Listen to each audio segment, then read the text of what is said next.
Bueno, hay dos cuestiones muy importantes para mí, recalcar que uno, y que es lo que a veces quiero cambiar, ¿no? La cultura como eje de cambio. En la economía fiscal de México esto no se visualiza aún, ¿no?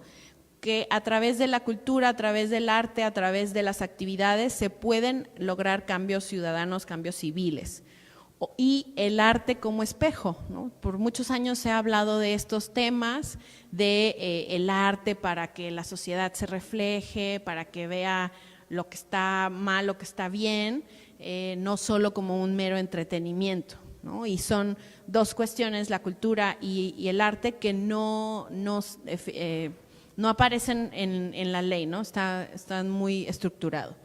Las necesidades, por otro lado, de nuestro estado, que creo que también compartimos con nuestros compañeros del norte, pues uno, las problemáticas culturales que tenemos.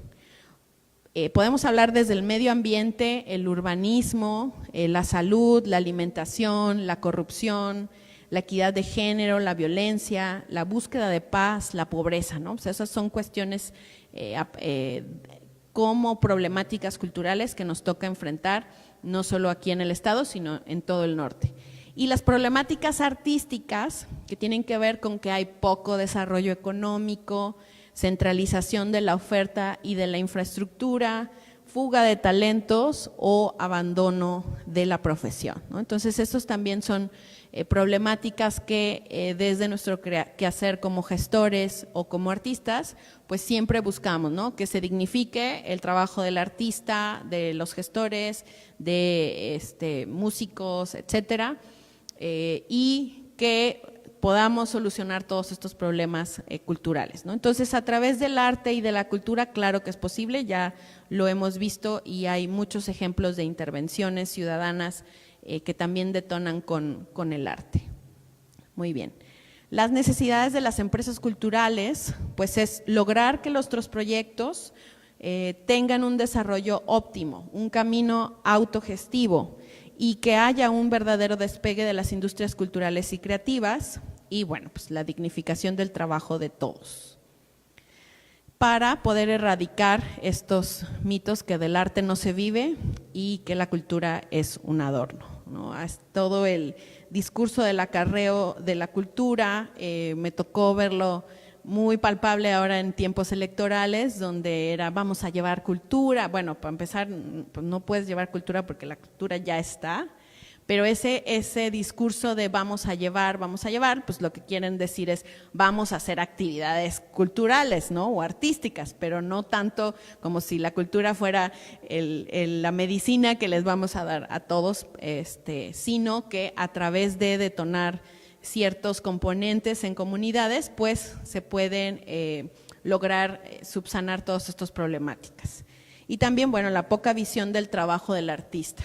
O sea, seguimos oyendo en el imaginario colectivo de eres artista, te vas a morir de hambre, o eres artista, eres flojo, cuestiones que no tienen un sinsentido. Entonces, pues bueno, todo este preámbulo de la cultura no nos ha dejado ver cuáles son las ventajas que sí tenemos. Al día de hoy, si nosotros decidiéramos poner un negocio de tortillería, por ejemplo, pues para empezar, bueno, siempre vamos a necesitar recurso capital. Dos, a los pocos créditos que podemos acceder como créditos, pues es eso, ¿no? Un endeudamiento y que pues yo de alguna manera tengo que regresar ese dinero que me están prestando para poner el día de hoy un negocio, ¿sí? A menos que hagamos después una tortillería de maíz orgánico, ya sería otra cuestión. Pero al día de hoy, si yo decido poner una empresa cultural, del ramo que quieran, pues tengo una posibilidad de capital de fondos perdidos, que no le llamamos más que becas, de otra manera, fondos de convocatorias, apoyos, ya sea estatales o nacionales, e incluso apoyos internacionales, sin la necesidad ni la obligación de regresar un céntimo del dinero, más que con acciones y actividades que yo me estoy comprometiendo a realizar con la propuesta de estos proyectos que concursan a una beca o a un fondo, ¿no? Entonces, ahí ya hay una diferencia entre no me voy a endeudar, sino que puedo conseguir financiamiento para realizar mi proyecto. 2, también tengo la posibilidad de conformar mi empresa como un organismo de la sociedad civil, ahorita más adelante vamos a ver algo también, para poder obtener donativos. No les voy a decir que es sencillo, pero lleva una labor muy cuidadosa, pero sí es posible, ¿no? Que convertir nuestros proyectos como organización civil, sobre todo si tienen que ver, si tienen injerencia en comunidades, ya sea vulnerables o apoyos para trabajar o tener beneficiarios, más que tener solamente beneficio personal. Y también tenemos la posibilidad, como empresa cultural, de recibir estímulos fiscales por parte de la iniciativa privada. Es decir, a través de leyes de mecenazgo, como es el caso de Jalisco y la ley de mecenazgo de Nuevo León, y también a nivel nacional los EFI-Artes, ¿no? El estímulo fiscal a la producción artística que se regula desde el INBA o desde el IMCINE, en el caso del cine. Entonces, tenemos estas ventajas en el sector cultural. No tenemos que endeudarnos con ningún crédito bancario. Simplemente tener visión, tener planeación y poder aprovechar estos recursos. Muy bien. Hay algo que quiero dejar claro para aquellos redactores que luego dicen que hablar de emprendimiento cultural es el canto de las sirenas. La parte del proceso creativo y de cómo el artista crea su obra y es exhibida ante el público es una esfera, es así, un universo que dejamos aparte. Y nosotros nos vamos a concentrar en un universo paralelo y que ayuda al otro, en la parte de los procesos administrativos de la cultura y el arte, ¿sí? Hay que dejar esto claro para separar quién trabaja de este lado y quién trabaja de este otro. Igual, si nosotros somos artistas, pero desde nuestra actividad estamos viendo como no, los procesos empresariales, no es… eso no me gusta. Bueno, entonces tú te vas a concentrar a tu parte creativa, a tu parte de producir tu obra, pero alguien más se tiene que hacer cargo de la parte administrativa y la parte de los números. Esa es una realidad.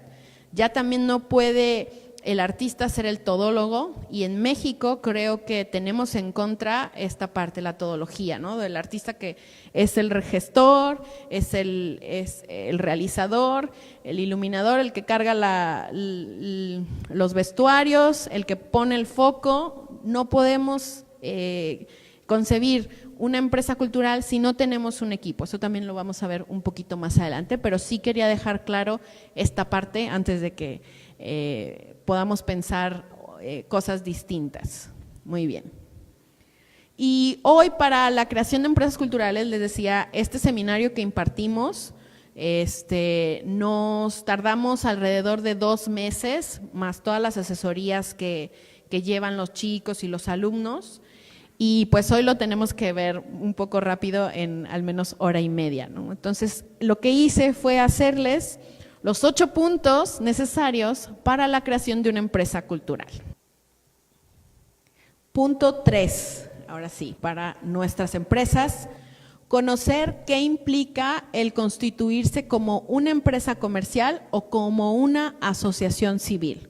Si ya decidimos ir a un siguiente nivel, o sea, es decir, ya no somos nosotros solos contra el mundo, sino que a lo mejor ya tenemos socios, ¿sí? Y es bien importante en este universo también de régimen fiscales del SAT, decir, bueno, ya no somos persona física, ya vamos a crecer y vamos a asociarnos. Bueno, ¿qué es lo que implica estas asociaciones? Es necesario conocerlo.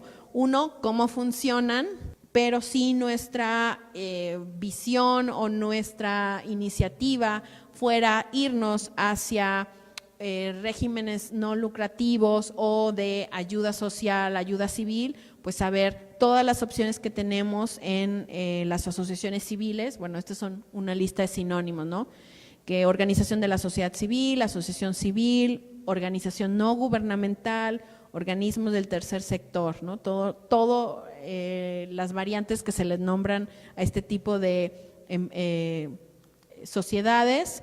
¿Y por qué, por ejemplo, aquí los asociados no pueden, renuncian a recibir sus ganancias? Finalmente porque estamos en la parte de lo no lucrativo, lo que ayuda es para ayudar o es para accionar. Y pues bueno, también existen distintos tipos, no solo la asociación civil, sino por ejemplo está la asociación de beneficencia privada, la institución de beneficencia privada, que estas dos las maneja las juntas de beneficencia estatales, que tienen que tener ya todo un proyecto, ser más de 5 asociados, contar con un patronato, contar con una bolsa de dinero semilla para iniciar los proyectos, por ejemplo, a diferencia que en la asociación civil, pues no necesitamos más que ir con el notario, abrir nuestra acta constitutiva, revisar quién quedan como presidente, secretario, vicepresidente, etcétera, iniciar nuestra labor, ¿no? Y en el caso de la fundación de beneficencia privada, pues la fundación como tal, como figura legal, solo existe en el estado de Jalisco, es decir, en cualquier resto del país que algo se llame fundación, muy seguramente es una asociación civil, pero como figura legal solo en el estado de Jalisco puede llevarse a cabo, y es prácticamente que alguien está dejando un legado, o sea, una herencia, para que ese dinero o esa herencia se lleve o se realice actividades muy específicas para lo cual se está dejando ese dinero, ¿no? Ese es el sentido de la fundación. Cualquier otro, les digo, es una asociación civil. Ahora, ¿qué posibilidades de fuentes de ingresos tenemos muy en ventaja contra una sociedad comercial? Aquí tenemos o contra persona física. Las organizaciones sin fines de lucro tienen 3 fuentes de ingreso, ¿sí? Tienen 3 fuentes de ingreso que pueden recibir estímulos de gobierno, o sea, convocatorias o becas, así también como proyectos o personas, pero también pueden recibir los donativos siempre y cuando tengan esta autorización de Hacienda, tan famosa como son las donatarias, y también realizan actividades o tienen ingresos propios por su objeto social, ¿no? Que dependerá si es cultural, educativo, asistencial, ecológico, etcétera. Estas 3 diferencias contra una sociedad comercial, pues la sociedad comercial para esto tiene que pagar sus impuestos, hacer sí actividades, a lo mejor puede recibir algún estímulo de gobierno, pero siempre será algún crédito o algún proyecto productivo, y las actividades de su sector, pues tendrá que pagar los impuestos correspondientes. En el caso que las asociaciones civiles pues no, están exentas de pagar el ISR, están exentas de cobrar impuestos al valor agregado, por ejemplo, y entonces eso también ya nos da otro mundo de ventajas distintas a estar en la parte comercial. Donativos, estímulos de gobierno y actividades propias de su objeto social. Es decir, le llamamos actividades propias, pero también cuando damos el taller de donatarias les vamos explicando un poco. Existe como esta percepción errónea de las asociaciones civiles no pueden vender, por ejemplo, ¿no? O que esta parte de los asociados pues no pueden ganar, eso sí es, así queda en la ley tal cual. Pero al decir no pueden vender, entonces yo les pregunto, bueno, entonces díganme cómo van a sacar dinero las asociaciones civiles, ¿no? La venta es el nombre de la actividad a nivel comercial, ¿no? Pero si son actividades para difundir sus propias, su propio objeto social, por ejemplo, si es una asociación de teatro, ¿sí? Entonces es una asociación civil de teatro, ¿cómo sería… ¿de qué manera podría llevar sus obras de teatro a algún lugar? Ah, bueno, vendiendo funciones. Pero eso a su vez resulta que es una actividad de su objeto social para difundir el teatro, porque en su objeto, por ejemplo, tenemos difusión de las artes plásticas, dramáticas, musicales, etcétera, ¿no? Entonces, finalmente, la venta no es el verbo que estamos haciendo, sino estamos difundiendo la obra de teatro a través de hacer actividades de venta de estas obras. Para esto sí tiene que estar establecido en las actividades que uno de tus objetivos es la difusión. Sí, hay, les voy a dar un tip muy grande. Existe en el artículo 79 de la Ley del Impuesto sobre la Renta, que es nuestra columna vertebral de los impuestos en México. Ahí existe la excepción de qué tipo de asociaciones civiles van a poder ser candidatas a donatarias, ¿no? Por ejemplo, entonces te da, son 20 apartados, de los cuales solo 6 son candidatos a donativos internacionales, ¿no? Y puntual existe la actividad cultural, ¿no? Pero viene, o sea, en realidad es muy amplia.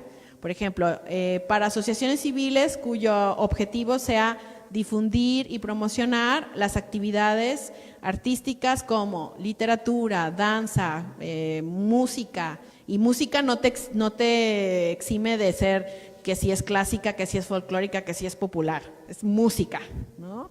Artes plásticas, dramáticas, conforme lo crea o conforme lo establece la ley del Instituto Nacional de Bellas Artes, ¿no? Entonces, todo lo que engloba esa redacción para difundir actividades es muy amplia.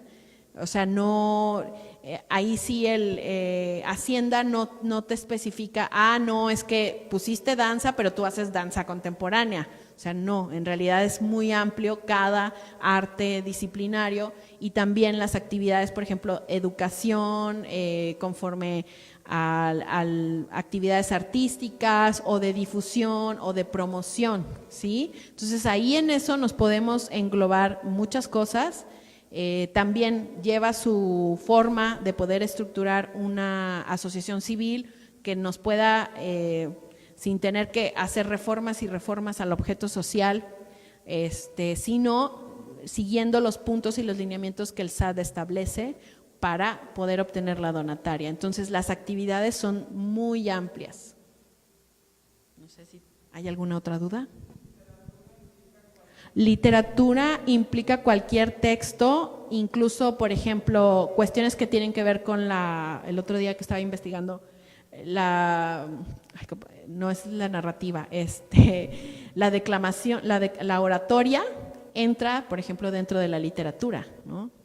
Entonces, todo lo que de ahí de literatura, por ejemplo, se despega, cuento, novela, ensayo, ficción, etcétera, todas las posibilidades que nos puede otorgar. Muy bien. ¿Alguna duda más? Muy bien, entonces tenemos estas diferencias, ¿no? 3 formas de ingreso. Digo, en persona física, pues a lo mejor ahí podemos tener estímulos de gobierno, becas personales, actividades por nuestra especialidad, pero pues también tendremos que pagar en los impuestos. Sí podemos tener donaciones como persona física, pero es a nivel personal, o sea, es como pues el tío, el abuelito que nos dejó la herencia, pero no le vamos a estar dando un recibo deducible. Sí, me queda otra duda. Sí. Si aparte de esto tienes ingresos por estar jubilado, o sea, por una jubilación, todo esto se suma, ¿no? Bueno, no entiendo muy bien cómo tú como persona separar, física. como persona física con actividad empresarial, pero que dentro de eso tienes un ingreso por jubilación. Pues ahí más bien no, el ingreso por jubilación es aparte porque Eso. digamos, llevaste toda una vida como Sí, claro. asalariada, ¿no? Entonces eso es aparte y ya el gobierno no tiene derecho a tocar tus aportaciones de jubilación, ¿no? Entonces ya lo que crees como empresarial, pues es, digamos, otro renglón, ¿no? Tengo que hablar con la contadora. Exactamente. Sí. ¿Las empresas educativas son diferentes que las culturales o entran en empresas culturales? Como O sea, por depende de ejemplo, dónde estemos. Si somos una sociedad comercial, En realidad es nada más la temática lo que hace la diferencia, pero el proceso o la forma de estructuración. Pero escuelas, por ejemplo. Las escuelas, la mayoría están registradas, uno, como sociedad civil o dos, como asociación civil. Y entonces también tienen que tener cierto tratamiento. Hay escuelas que no llegan a tener, no llegan a emitir donativos o no llegan a recibir donativos, por ejemplo. Pero también depende, hay colegios que los dueños son los asociados y ellos reciben las ganancias, pero están del lado comercial, no están del lado de sin fines lucrativos. Por ejemplo, ¿alguien aquí creería que el TEC de Monterrey es una asociación? Claro, el TEC de Monterrey, por ejemplo, está del lado de los sin fines no lucrativos. Uno, porque recibe donativos nacionales e internacionales. Eso no quiere decir, nadie le pone un tope a la cantidad que pueden cobrar por semestre, por ejemplo, porque eso en ninguna ley está establecido de tienes que cobrar tanto. En realidad ellos atienden a una oferta y una demanda donde el costo del semestre pues puede llegar a costar de entre 80 y 100 mil pesos, pero aún así veamos todo este poder adquisitivo que tienen y están del lado de los sin fines no lucrativos. Sin fines de lucro. Sin fines de lucro. Hay una pregunta en Durango, nos quieren saber ¿Sí? si es editorial, puede ser una asociación civil. Yo les recomendaría que no, que buscaran como parte de la editorial en sí, que buscaran del lado de sociedades comerciales o una sociedad cooperativa o una sociedad civil. ¿Por qué? Porque ya tenemos en la editorial se buscan registros, propiedad intelectual y quedan del lado de donde tiene que administrar los dineros y hay ganancias. Y del lado de la asociación civil, pues sería como hacer una editorial sin fines de lucro que buscara solo la difusión del trabajo de los escritores, pero también habría que entender o ver a qué quieren atender, ¿no? Si quieren tener estas ganancias por la impresión de los libros, por el manejo de los libros, finalmente, sí, mi recomendación sería que fueran por el lado comercial. Pero de todas maneras, tiene que ver con los ingresos. Ellos pueden decidir ser asociación civil o no. Sí, exacto. Más bien ahí ya la finalidad de la repartición económica.